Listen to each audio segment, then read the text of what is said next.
brothers and sisters in Christ, I hope this week finds your lives going well and COVID-free, if at all possible. We continue our prayers in the month of July here at the Co-Cathedral of the Sacred Heart for vocations, not only praying for an increase in vocations to priesthood, religious life, the diaconate, and to married life, but pray for those who are living out those vocations right now that they may do so faithfully and fruitfully. Last week, we focused a little bit more on our priests. Of course, myself as newly assigned here, but also for Father Lawrence, Father Robert Moreno, and of course, Father Locke, who continues to be here.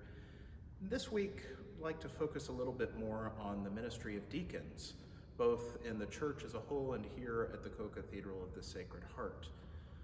In this week's letter from the rector in the bulletin, you can read a little bit more about the beautiful history of the diaconate in the church.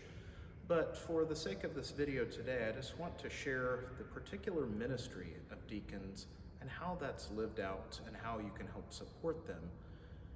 Our deacons, which is a ministry that was restored in its current form in the 1960s as one of the fruits of Vatican II, is most often lived out in what we now call the permanent diaconate.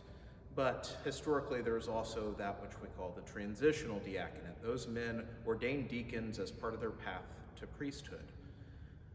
The transitional diaconate is being celebrated in a very particular way this Friday night here at the Co-Cathedral, as Bishop Schultz will be present here to ordain 4 men.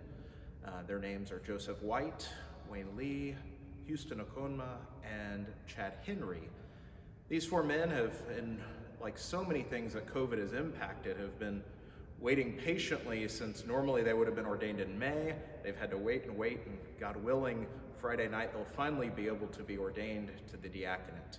So I ask you to pray for them, for their ministry to this local church as they prepare to go into their last year of priestly formation, but to serve as deacons in our parishes this upcoming year, as that diaconal assignment is a very important time of formation.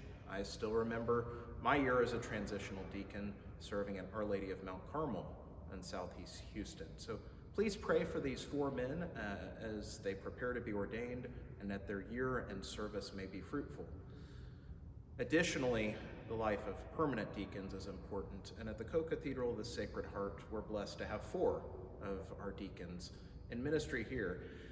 Deacon John Carrera is our business manager and is on staff of the Co-Cathedral and takes care of many of the day-to-day operations and certainly has been indispensable in me getting oriented as the new rector here.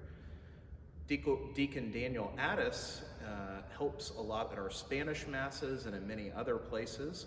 Deacon Lynn Carney came more recently to the Co-Cathedral, and Deacon Gil Vela is also our newest deacon at the Co-Cathedral of the Sacred Heart.